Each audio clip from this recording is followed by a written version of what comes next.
आज का दैनिक मन्ना। Praise the Lord. परमेश्वर के पवित्र नाम की महिमा हो। नया दिन नई उम्मीद में आप सभी का स्वागत है। आज के ध्यान के लिए हम पढ़ेंगे भजन संगीता 32:7। तू मेरा छिपने का स्थान है, तू संकट से मेरी रक्षा करेगा, तू मुझे चारों ओर से छुटकारा के गीतों से घेर लेगा। भजन संगीता दाऊद जब उसके जीवन में परेशानियां आती है तो उसने ठान रखा है कि जब परेशानियों से मुझे अगर सुरक्षित रहना है, वो परेशानियों से अगर मुझे छुटकारा पाना है, तो मेरा सिर्फ एक ही स्थान है छिपने का, और वो है परमेश्वर का नाम के अंदर छिपने का, परमेश्वर के अंदर छिपने का। तो यहाँ पर हमारे जीवन में भी बहुत सारे वक्त में हमें परेशानियाँ आती हैं, हमें मुसीबतें आती हैं, हमें संकट आते हैं जो हमें नष्ट करने को आती हैं, जो हमें दुर्बल करती है, जो हमारे विरुद्ध उठ के आती है। तो हमें उस परेशानियों से, उन संकटों से बचना है, तो हमें भी एक छिपने का स्थान की ज़रूरत है।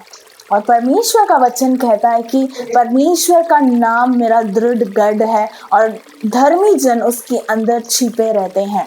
तो अगर आपके जीवन में संकट से आपको जीतना है, आपको अगर मुसीबतों के ऊपर आपको सामना करना है, तो आपको परमेश्वर यीशु मसीह के नाम को छिपने का स्थान बनाना है। और जब यीशु मसीह के नाम में अगर आप छिपते हो, यीशु मसीह की उपस्थिति के अंदर आप जब आ जाते हो, अपने आप को समर्पण करते हो, परमेश्वर दो चीज़ों का वायदा देता है।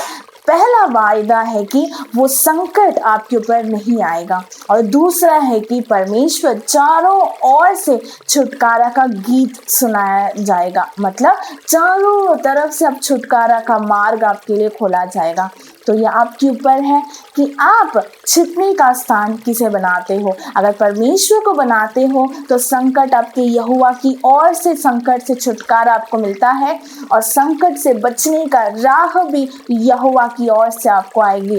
तो आप कोई भी बात की चिंता न करना, सिर्फ एक ही याद रखना कि परमेश्वर के परम प्रधान के पंखों के तले आप अपने आप को छुपा रखे हो। वो आपको सुरक्षित रखेगा और आने वाले दिनों में उसमें से बाहर निकालेगा। आइए हम प्रार्थना करते हैं। स्वर्गीय पिता, आज के सुंदर दिन अपने आप को दिखाया, इसलिए हम आपको धन्यवाद करते हैं। आपके अनमोल वचन से हमसे बातें किया, इसलिए हम आपको धन्यवाद करते हैं। परमेश्वर, हमें अनुग्रह दीजिए कि संकट के समय हम आपके अंदर आके छिपने का स्थान बनाएं, कि हमें कोई भी संकट हमारे अंदर न आए, हमें संपूर्णता से ओवरकम कर पाए परमेश्वर, और उससे छुटकारा भी पाए। हम प्रार्थना करते सुनने वाले हर एक का आप उद्धारकर्ता बन के सारे संकटों से छुटकारा देने के लिए प्रार्थना करते हैं। उद्धार करते यीशु मसीह के नाम से मांगते हैं स्वर्गीय पिता, आमीन।